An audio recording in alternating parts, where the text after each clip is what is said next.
Olá, meu amigo e amiga.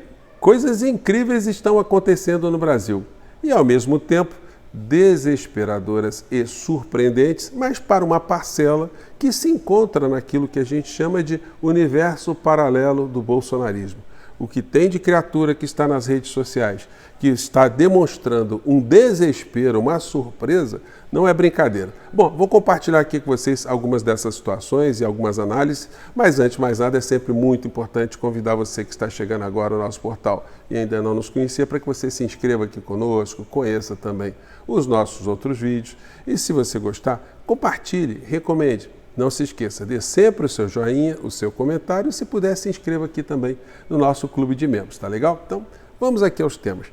Gente, quando nós que fazemos análises da conjuntura política aqui no nosso país, fora do nosso país, que analisamos aspectos da economia, nós nos deparamos com uma força política de extrema-direita no Brasil, com aquilo que eles andam dizendo, é um negócio impressionante, é chocante, porque todas as pessoas da minha geração, nós todos que estudamos esses fenômenos da ciência política, da sociologia, da antropologia, da psicologia social, a gente nunca teve esse tipo de experiência. Já comentei aqui com vocês, eu na minha condição de professor durante muito tempo, de dono de restaurante, lidando com todo tipo de setor da sociedade, com o governo, com fiscalização, com clientes, com fornecedores, enfim, nos ambientes sociais, com os meus alunos, com meus colegas professores, eu nunca tinha sido ofendido, ninguém nunca tinha me desrespeitado, até porque eu nunca desrespeitei ninguém.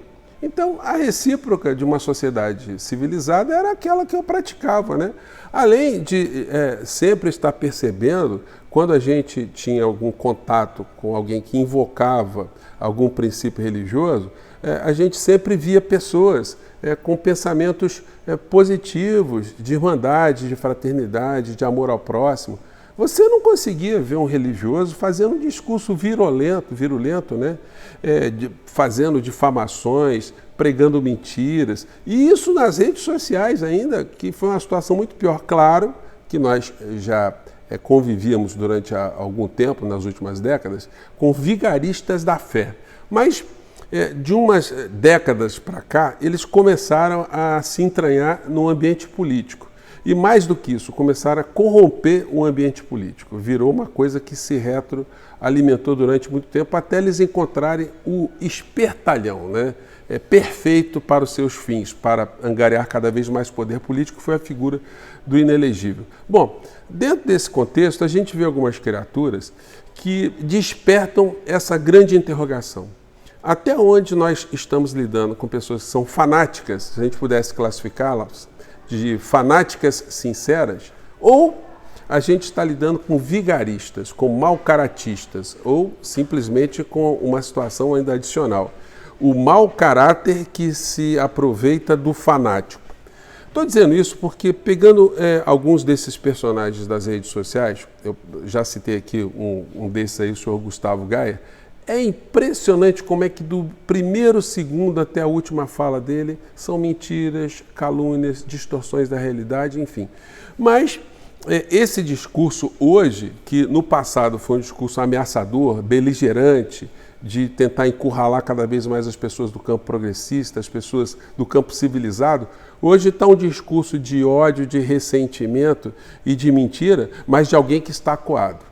E o momento dessas criaturas vai chegar. E um ato que aconteceu e que está sendo reverberado por essa extrema-direita com muita intensidade foi uma decisão, uma determinação do general Tomás de que os militares das Forças Armadas, especificamente do Exército Brasileiro, estão impedidos de se utilizarem das redes sociais para fazerem manifestações políticas.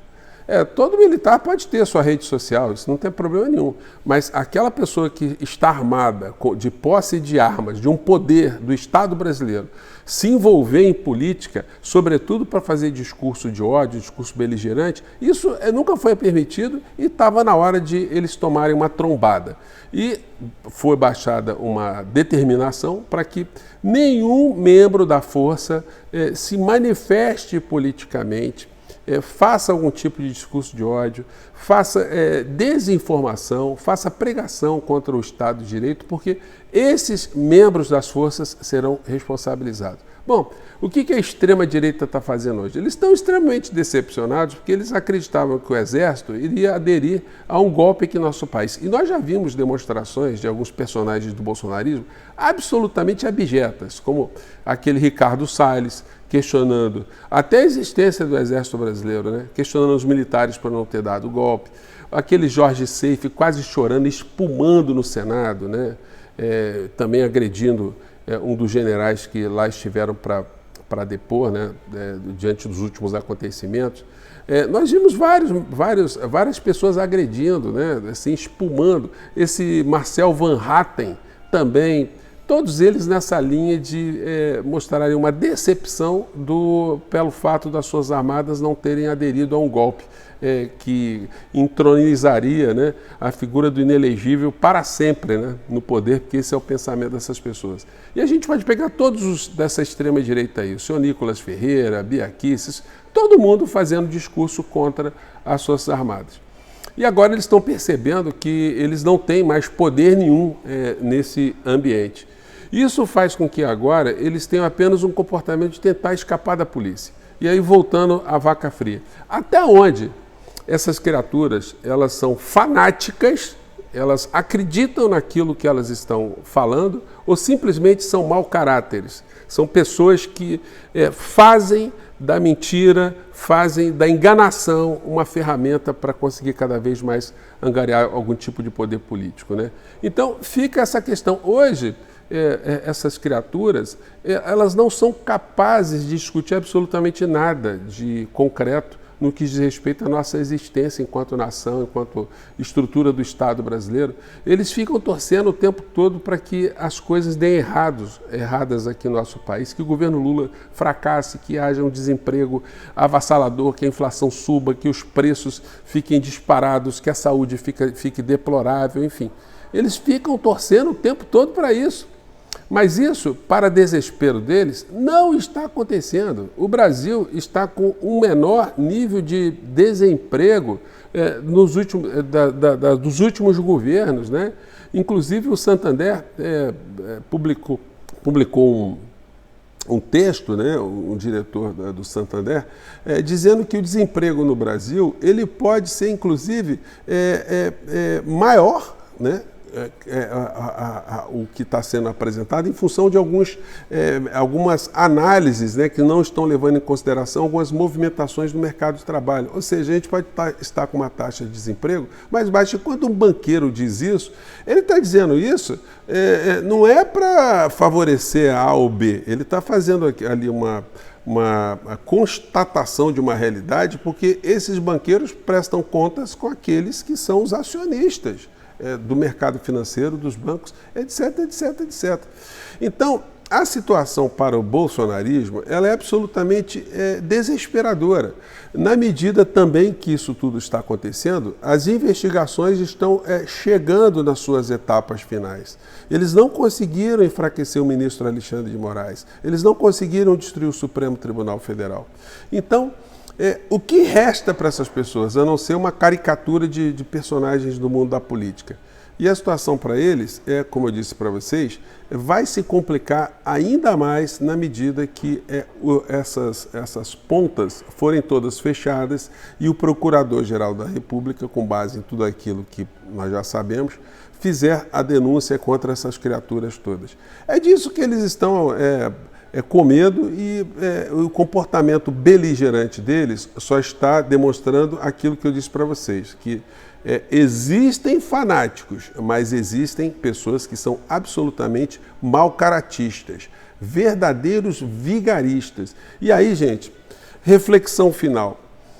Você imagina, é capaz de imaginar, o que seria do Brasil com figuras desse quilate no poder central? Por exemplo, um Gustavo Gayer desse como ministro de alguma coisa na área do bolsonarismo, junto com a Damares, junto com o sanfoneiro Macabro, junto com o Queiroga, e a gente vai juntando essa geleia geral toda.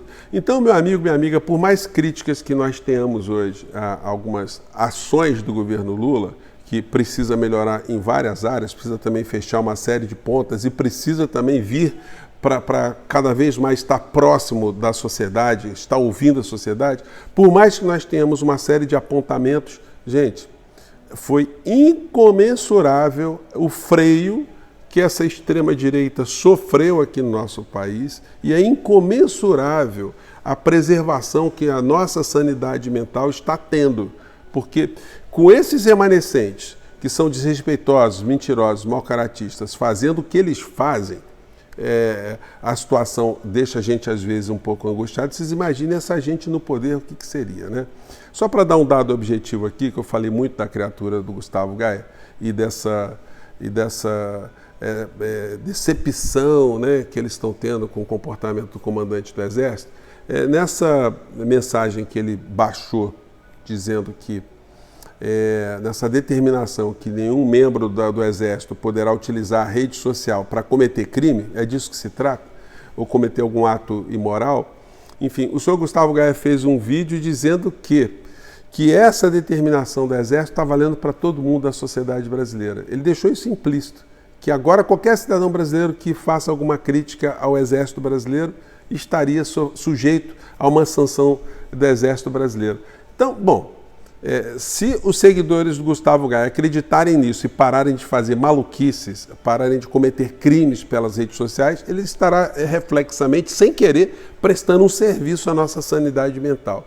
Mas o que ele quis transmitir é que o Exército brasileiro está contra o povo brasileiro, está contra aquilo que ele chama de implementação de uma democracia, já que eles dizem que no Brasil está se passando agora uma ditadura, né? Bom, são essas reflexões para a gente começar o nosso dia e mais tarde eu volto aí. Mande seu comentário aqui para o nosso portal, tá bom? Um grande abraço, tchau!